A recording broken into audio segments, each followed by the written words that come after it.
Naturopathy expert جمیل مہروی صاحب موجود ہیں, ان سے جان لیتے ہیں کہ جی رمضان کو واقعی ایک ہیلتھ ریٹریٹ کیسے کر سکتے ہیں, ہم اس میں اپنی صحت کو بہتر کیسے بنا سکتے ہیں. جمیل صاحب بہت شکریہ آپ کے وقت کا, ویلکم ٹو سنو پاکستان. اور واقعی ہم دیکھتے ہیں کہ ہم ابھی اس سے شروع ہو جائیں گے اور فریزر میں ہم نے ہر چیز جو ہے وہ بنا کے رکھ دینی, سموسے ہوں, پکوڑے ہوں, رول ہوں, تو یہ کتنا خطرناک ہو سکتا ہے رمضان میں؟ دیکھیں جی, بسم اللہ الرحمن الرحیم. سب سے پہلے تو یہ دیکھنا ہے کہ رمضان کی تیاری نبی کریم صلی اللہ علیہ وسلم کس طرح کیا کرتے تھے. آپ رمضان آنے سے بہت پہلے, یعنی رجب ہے, شعبان ہے, اس کے بھی روزے رکھتے. صحابہ بھی اس کے ساتھ ساتھ ان روزوں کو بھی ترجیح دیتے. یعنی یہ تیاری تھی کسی بھی کام کے لیے. جیسے کبڈی کھیلنے والا یا سپورٹس مین گراؤنڈ میں, کسی بھی گراؤنڈ میں جاتا ہے تو سب سے پہلے وارم اپ ہوتا ہے, پھر ایکسرسائز, باڈی اسٹچ کرتا ہے, اور اس کے بعد پھر وہ گراؤنڈ میں اترتا ہے اور اپنا جو بھی میچ ہے اس کا وہ اپنا گیم کرتا ہے. اسی طرح سے آپ وسلم بھی تیاری کیا کرتے, روزے رکھتے.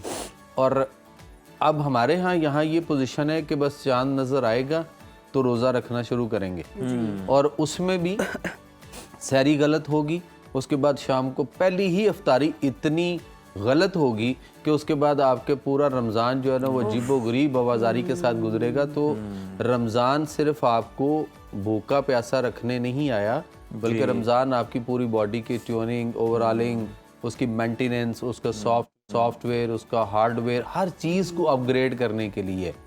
روح نے جہاں جانا ہے وہاں اس کا جو اجر ملے گا وہ تو بات کی بات ہے.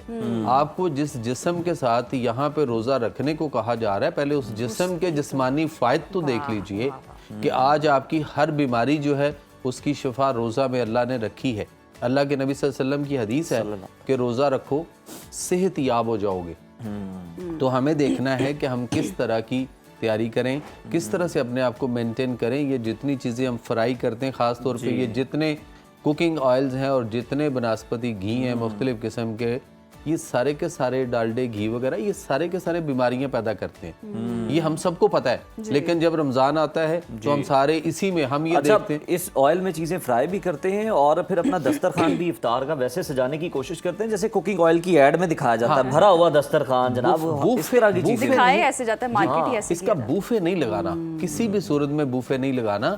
آپ اپنے آپ کو بڑا شارٹ کٹ میں بہت تھوڑے کھانے کے ساتھ رہو. اور یہ نہیں ہے کہ صبح سحری ہو تو آپ اتنا پیٹ بھر لیں, پیٹ نہیں, میدا بھی بھر لیا, غذا کی نالی یہاں تک بھر لیتے ہیں, پانی سے بھی پیٹ تو پھر اس کے بعد کہتے ہیں جی پانی بھی پینا ہے, دبا کے پانی پیو کہ بھوک نہ لگے. آپ کی باڈی کے اندر پہلے تو یہ دیکھیں نا کہ 78 کے قریب % تو آپ کی باڈی کے اندر ویسے ہی پانی ہے. تو جب اتنا پانی آپ کے اندر آلریڈی پہلے سے ہے تو آپ کو ضرورت نہیں ہے کہ آپ 4 گلاس پانی پئیں. آپ کی ہنڈیاں پک گئی, شوربہ تھوڑا سا کم ہوا ہے, آپ اس میں 1 گلاس پانی ڈال کے دیکھیں ٹیسٹ اور ذائقہ کیا بنے گا. تو یہاں ہم ایک خوراک کو بہت اچھا کوک کر کے, بہت اچھے طریقے سے پکا کے, تو جب ہم اس میں ڈالتے ہیں تو میدے کو 3 حصے اس کے بتائے گئے ہیں کہ ایک حصہ خوراک کا, ایک حصہ جو ہے وہ پانی کا, لیکن وہ پانی اس کے ساتھ نہیں. پانی یا تو کھانے سے آدھا گھنٹہ پہلے گرم پانی وارم واٹر لینا ہے, یا 1 گھنٹے کے بعد پانی پینا ہے, کھانے کے ساتھ پانی نہیں. اور کچھ اس کو خالی بھی رکھیں تاکہ خوراک جو ہے وہ گرینڈ بھی ہونی. یہ پھر طرز عمل کتنا خطرناک ہوتا ہے کہ نیند سے اٹھایا, بیدار کیا, بیڈ پہ جناب سحری سرو ہوئی اور بیڈ پہ ہی کھا کے وہیں لیٹ گئے, وہیں پانی پی لیا. پھر کھٹے ڈکار نہیں آ صبح سارا دن آوازاری, عجیب قسم کے حالات, سستی, کالی, ڈزینس, لیتھارسی, اور یہ ساری چیزیں جو آتی ہیں. پھر وہ کہتا ہے میں میرا روزہ لگ گیا, ایک روزے رکھ کے بھی میں سمارٹ نہیں ہوا بلکہ گین کر گیا. سر گین اسی لیے کر گیا نا کہ وہ ٹھنڈے مشروبات لے رہے ہیں. صبح میں بھی وہ کہتا ہے لسی پینی ہے. بھئی آپ نے اس وقت بوسٹ کرنا ہے. آپ یہ دیکھیں کہ ایسی انرجیٹک غذا لیں جو آپ کو شام تک انرجی کے ساتھ رکھیں. مہروی صاحب سحری میں کیا ہونا چاہیے, پہلے ہم یہ ڈسکس کریں. دیکھیں سحری میں, مہروی صاحب کی سحری کیا ہوتی ہے؟ سحری میں کھجوریں ہونی چاہیے, وہ لازمی ہیں. اگر یہ نہیں ہے کہ آپ شام کو افطاری میں کھجوریں لیں گے, صبح سحری میں بھی کھجوریں ہیں. آپ صلی اللہ علیہ وسلم کو دیکھ لیجئے, ان کے گھرانے کو دیکھ لیجئے, صحابہ کو دیکھ لیجئے, آپ کھجور کے ساتھ سحری اور کھجور کے ساتھ افطار ہوتی تھی, اور 1-2 کھجوروں کے ساتھ روزہ رکھا جاتا تھا, 1-2 کھجوروں کے ساتھ افطاری بھی ہوتی تھی, اور سارا دن گزرتا تھا. بتائیے کہاں ہے کہ وہ جو اسوہ حسنہ میں کہیں سے دکھا دیجئے کہ بھئی وہاں پیٹ بھر کے کوئی بات تھی. وہاں تو یہ تھا حدیث نبوی ہے کہ پیٹ بھر کر نہ کھاؤ اور کھانے پر کھانا نہ کھاؤ، اس لیے کہ یہی مرض بیماری کا سبب ہے. آج ہم سمجھتے ہیں کہ نہیں جراثیم ہے، وائرس ہے، بیکٹیریا، یہ تو کسی کی دی ہوئی تھیوری ہے، یہ تو اس سے تعلق ہی نہیں رکھتی اس طرح. تو ہمیں بیسیکلی اس کو دیکھنا ہے کہ صبح ہم یہ جو پراٹھے لیتے ہیں ہم صبح یہ پراٹھا کبھی بھی نہیں کھانا. پراٹھا بھی آپ کو دیر سے ہضم ہوگا، دیر تک پڑا رہے گا. تو آپ سادہ چپاتی جو ہے وہ پھلکا بنائیں، نیچے اتار کے اس کے اوپر دیسی گھی سے چوپڑ لیں، دیسی گھی نہیں ہے تو زیتون کے تیل کے ساتھ اس کو چوپڑ لیں، اوپر اس کے لگا لیں اور اس کو انٹیک کریں. اور کوشش کریں شوربے والا سالن لیں صبح کو، جیسے خاص طور پہ آلو ہے، گوبھی ہے، مٹر ہے، یا جو چیزیں بادی اور پالک ہے جیسے بینگن ہے، اس طرح کی کوئی چیز، دال میں چنے کی دال ہے، سفید چنے ہیں، انڈا آملیٹ جو آج کل ہمارے یہاں وہ انڈا بہت زیادہ چھا گیا ہوا ہے، ان چیزوں سے اوائڈ کریں ورنہ سارا دن آپ کا جو ہے وہ ڈائجسٹو ٹریک ہی خراب ہے. سحری ہو گئی، اب افطاری آغاز ہم نے سموسے سے افطاری جو ہے وہ کسی بھی صورت میں، اس میں پکوڑے ہو گئے، سموسے ہو گئے، کچوریاں ہو گئیں، دہی بلے ہو گئے، فروٹ چاٹ ہو گئے. آپ فروٹ رکھیں نا، فروٹ رکھ کے اس کو سامنے جتنا آپ کھا سکتے ہیں ڈائریکٹلی فروٹ لیں. کچھ لوگ جوس پینے کے عادی ہیں، بھئی آپ نے اس معدے کو ٹھنڈا نہیں کرنا، سارا دن کا یہ خالی ہے، حرارت غریزی پیدا ہوئی ہے تو آپ اس میں حرارت والی چیزیں دیں اس کو، گرمی تری والی. اگر آپ فرض کریں کوئی مشروب لینا چاہتے ہیں تو آپ کدو کا ملک شیک بنا لیں، بہت اچھا ہے، یا آپ پانی میں اس کو کدو کو شیک کر لیں. کمال کیا ہے کہ آپ کی باڈی کو بھی انرجیٹک کرے گا، آپ کے سارا دن کی جو پوزیشن ہے اس کو اپ گریڈ کرے گا بہت زیادہ. لیکن ہم اس کدو کو کھانے کو بھی تیار نہیں ہیں، بہت سارے لوگ ایسے بھی ہیں. لیکن آپ صلی اللہ علیہ وسلم کی اگر طرز زندگی دیکھ لیجئے تو کدو جو ہے وہ آپ صلی اللہ علیہ وسلم کی سب سے فیوریٹ ڈشز میں سے غذا آتی ہے.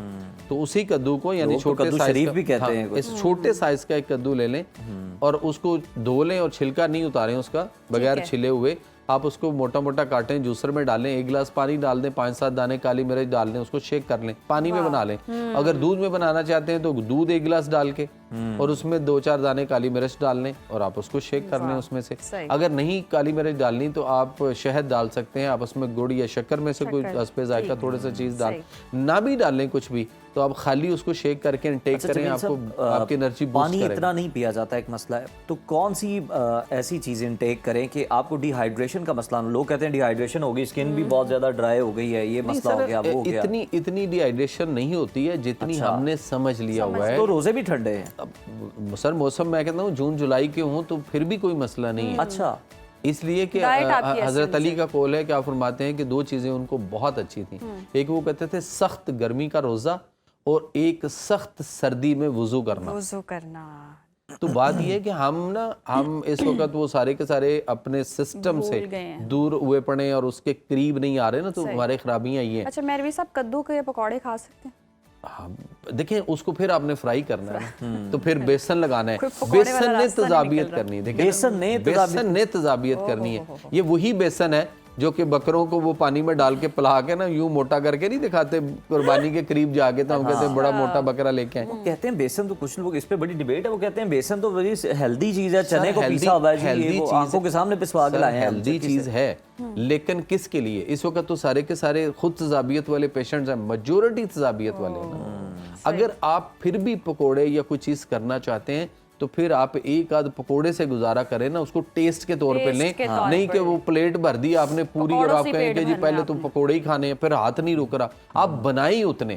اچھا پھر دوسری بات، یہ بڑا مسئلہ ہے جو سامنے آئے پھر جو ہم ٹرے بھر کے رکھ لیتے ہیں اور پھر جو بچ جائیں پھر ہم کہتے ہیں نہیں فریج میں رکھ دیں، کل پھر گرم کر لیں. کل پھر گرم نہیں، وہ 12 بجے پھر سنیکنگ ٹائم ہاں، رات کو آدھی رات تک تو وہ ہے، اور کچھ لوگ پھر صبح تک. اور دوسرے اس میں کبھی بھی چاول جو ہے نا وہ نہیں انٹیک کرنا، نہ سحری میں لیں نہ افطاری میں لیں، کیونکہ اس نے بھی ایسیڈیٹی کرنی ہے، تضابیت بھی کرنی ہے، بلوٹنگ بھی کروانی ہے، گیسز بھی پیدا کرنی ہے، بلغم ریشہ بھی پیدا کرنا ہے، پھر آپ کا گلا خراب یا کوئی کھانسی یا اس طرح کے مسئلے بھی آئیں گے. لیکن بہت سارے لوگ ہیں جو سحری اور افطاری پورا رمضان دے مار 4.5 چاول ہی چاول دن رات کھا رہے ہوتے ہیں. ایسے لائٹ غذا ہے، افطاری دبا کے کھانے کے بعد لیکن ان گھروں میں دیکھ لیں جو چاول زیادہ کھانے کے عادی، ان گھروں میں بیماریاں دیکھ لیں، شوگر ہے، بلڈ پریشر ہے، موٹاپا ہے، ان کے ہاں جوڑوں کے دردیں ہیں،